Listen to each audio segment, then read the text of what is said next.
morning. Dwayne here, PhoenixTypewriter.com. We're going to look at electric Smith Corona, like manual machines, but they're electric. They got electricity. They do have manual returns a lot of times. Sometimes they have power return right here, but this one just happens to have manual return. So let me take it apart. We're going to look at the belts and the motor. Ta-da! It's apart. Had it apart already. So, of course, this is the style with the dual motor belts over here on this side, and so it's got two belt system.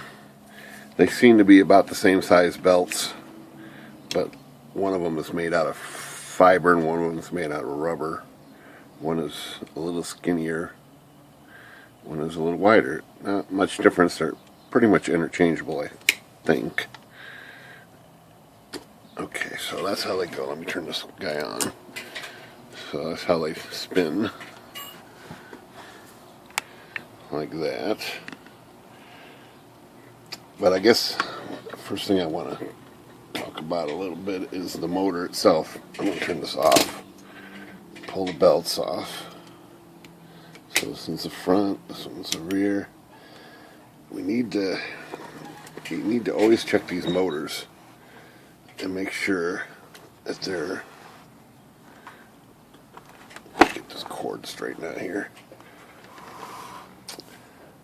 that there's a pulley right in here that should spin freely to some centrifugal clutch here. So when it spins, it engages this pulley that's inside of here. That should spin freely. If it's not spinning freely, this won't have the centrifugal, it won't start up properly. Also, these bearing shafts in the motor can wear out and you get slop back and forth in the bearing right there. Just got to wiggle it, make sure there's no wiggle, and there's just very little in this way, back and forth, just a little tiny play that way, but there shouldn't be any movement this direction or this direction or up and down or anything. This motor is good, and that pulley inside there is spinning freely, separate from this part. So if that's all good, then we got a good motor. Let's put the belts back on here. Well, you know what I'm going to do first right away is put on, a lot of times these sit now for 30 years, and the belt will sit in the same place, and it gets this kink in it right here. Instead of being more round like that one, it gets this kink where it sits just like that, and the kink will sit right there, and it will form a, just kind of remembers that. And when that happens, this pulley will hop a lot. Let's see if it hops. It's hopping and it's making a little noise. That's mainly from that belt being sitting for 30 years and getting it formed that way. So the other belts will, if you get a round belt, it'll work a lot better.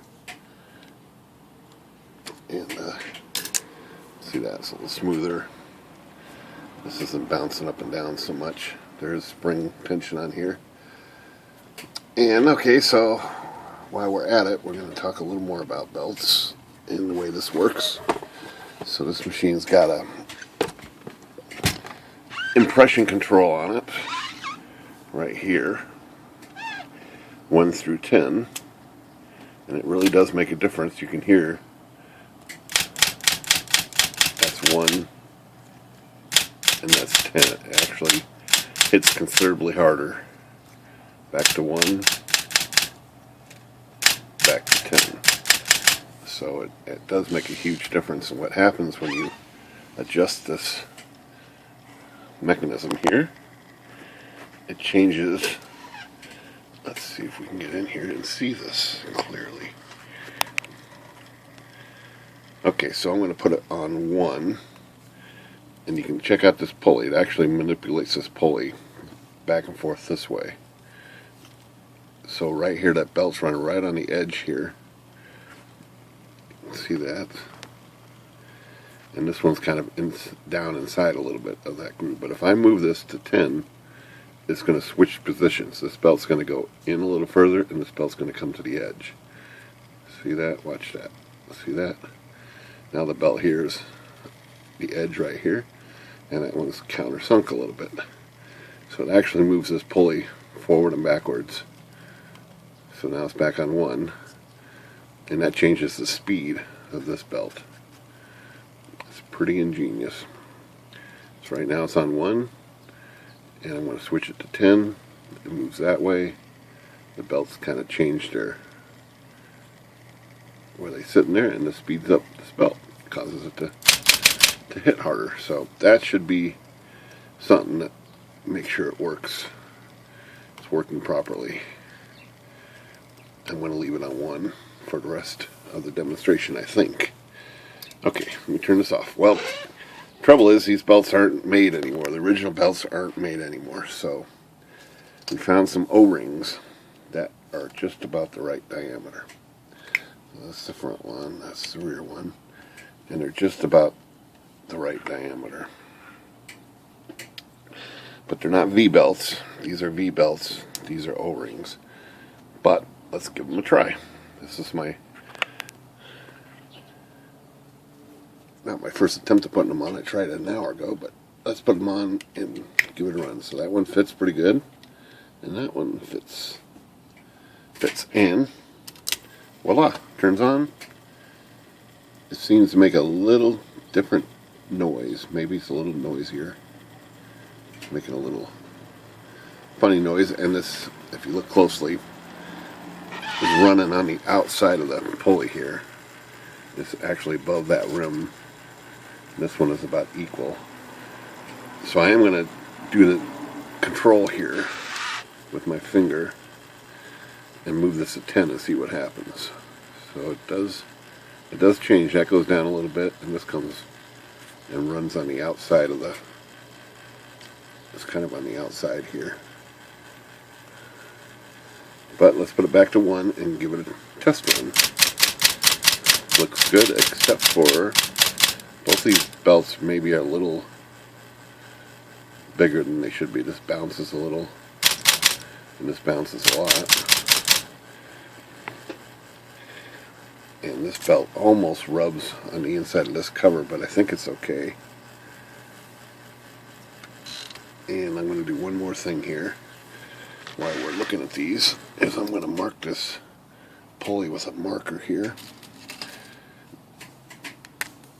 Put a mark on here real nice like that, and maybe on this pulley too, so we can see those spinning. What I noticed when I tried this before was this will actually slip. This side seems to be fine, doesn't slip, but this side slips. So it's on, and when you're typing with this bounce, this actually slips, and I want to run the X here. You see it slow down. In fact, I can hit the shift, power shift on this, and it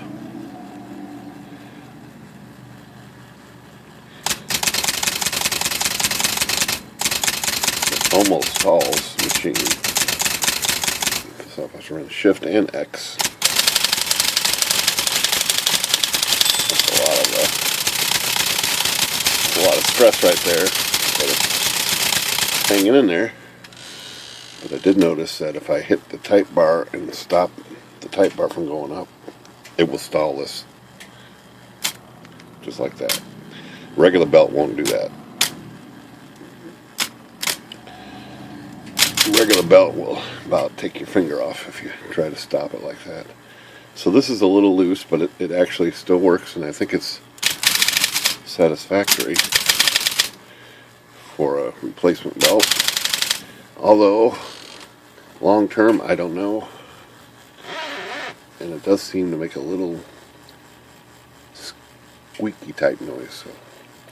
So hear that noise right there. I'm going to put the other belts on, and you'll hear a difference here.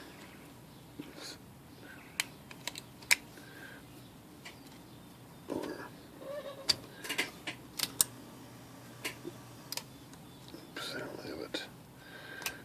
And the pulley here.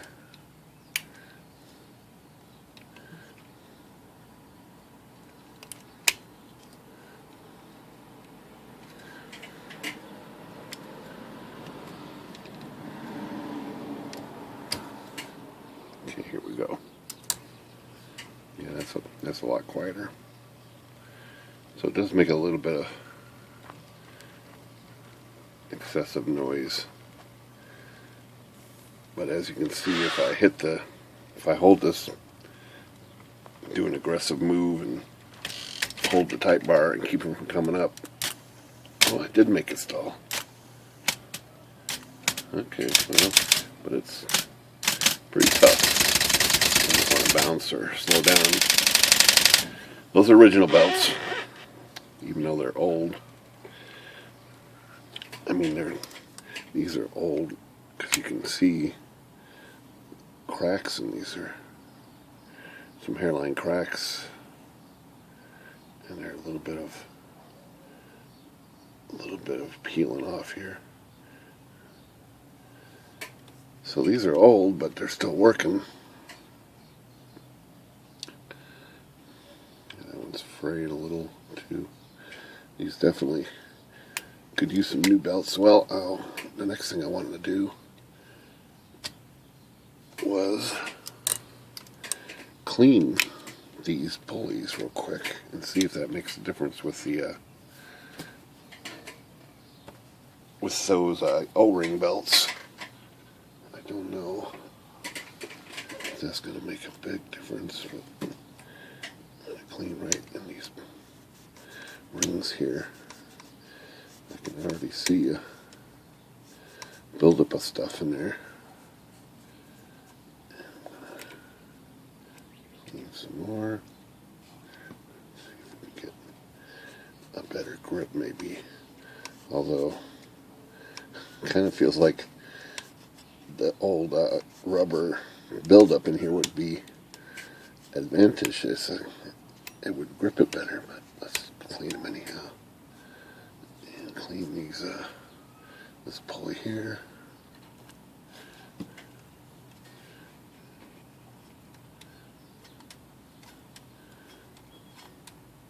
And last thing I want to do is clean the new O-rings. They feel a little greasy. They're probably supposed to be greasy. They're used for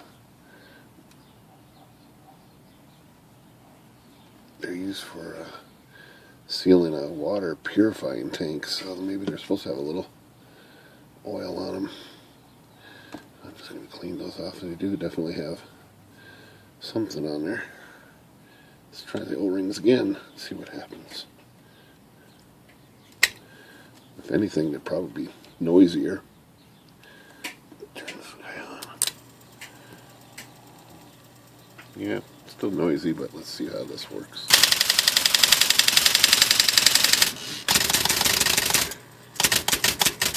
They still take a pretty good bounce when under load.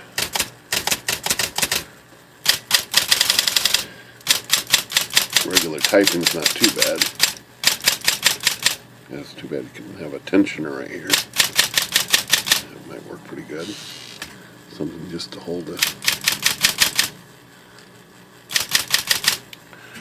But overall, I think these O-rings do work. It does make the machine a little noisier.